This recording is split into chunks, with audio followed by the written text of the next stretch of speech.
Now, the question also asks one more question.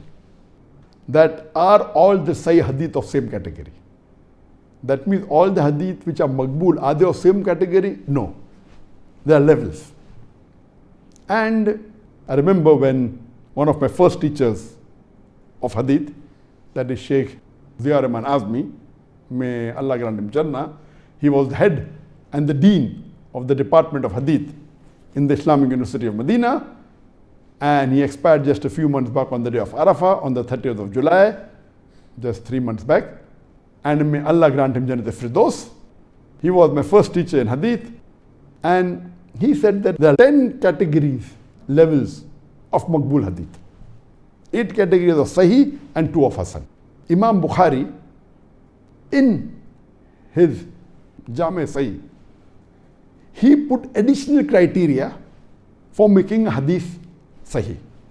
Besides the 5 criteria which I discussed, Imam Bukhari put in additional criteria which are stricter. Then only said, I will include in my Jami Sahih. I'll give you an example. Normally for Hadith to be Sahih, the narrator should be of a minimum level of category 5.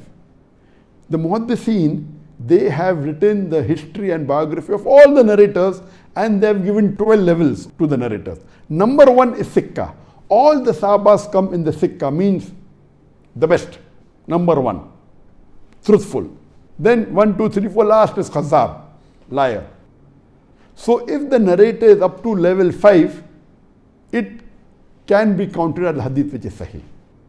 Imam Bukhari, he says, in my Silsila Sahih, in my Sahih Bukhari, I will only take narrators up to level 3.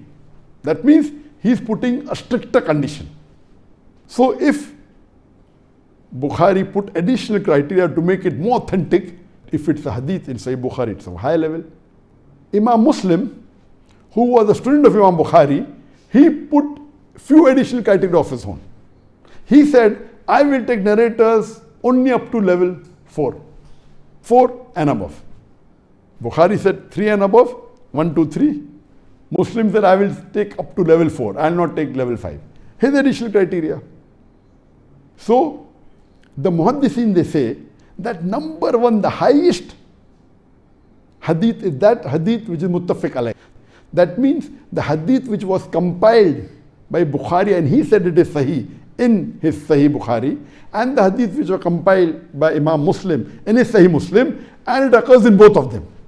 So if it occurs in Sahih Bukhari and in Sahih Muslim, it is called as Muttafiq alayh. That means it is available in both Sahih Bukhari and Sahih Muslim. And there's a book, Lulu al-Marjan, that has collection of all the Hadith which occurs in both Bukhari and Muslim. So that is number 1. The Hadith that is present in both Bukhari and Muslim, that is the highest level, number 1. Number 2 is the Hadith which are present in Sahih Bukhari. Number 3 are the Hadith which are present in Sahih Muslim. Number 4, the Muhaddithin, they say that Imam Bukhari was not able to analyze all the Hadith. The Muhaddithin say that approximately today, there are approximately 1 million Hadith. And Bukhari memorized approximately 6 lakh Hadith, 600,000 Hadith. So the Muhaddithin say that those Hadith which Imam Bukhari did not analyze, we are analyzing and applying the criteria of Bukhari. Then the Muhaddithin, they say that those Hadith which Imam Muslim did not analyze, we are applying the criteria of Imam Muslim on those Hadith which Imam Muslim did not analyze, and we are telling this fulfill this criteria. So number 4 is the Hadith which Imam Bukhari did not analyze, the other Muhaddithin analyzed, and which Imam Muslim did not analyze, and the other Muhaddithin applied the criteria of Imam Muslim and analyzed, and it's matching both the criteria of Imam Bukhari and Imam Muslim, but these Imam did not analyze themselves. That is number 4. Number 5 is those Hadith which Imam Bukhari did not analyze, but fulfill the criteria of Imam Bukhari. That comes to number 5. Number 6 is those Hadith which Imam Muslim did not analyze, but fulfill the criteria of Imam Muslim, analyzed by the other Muhaddithin. That comes at level 6. In Imam Bukhari, as I mentioned, there are 7,000 563 hadith. Even in Sahih Muslim, there are 7,563 hadith. The numbering differs in different editions.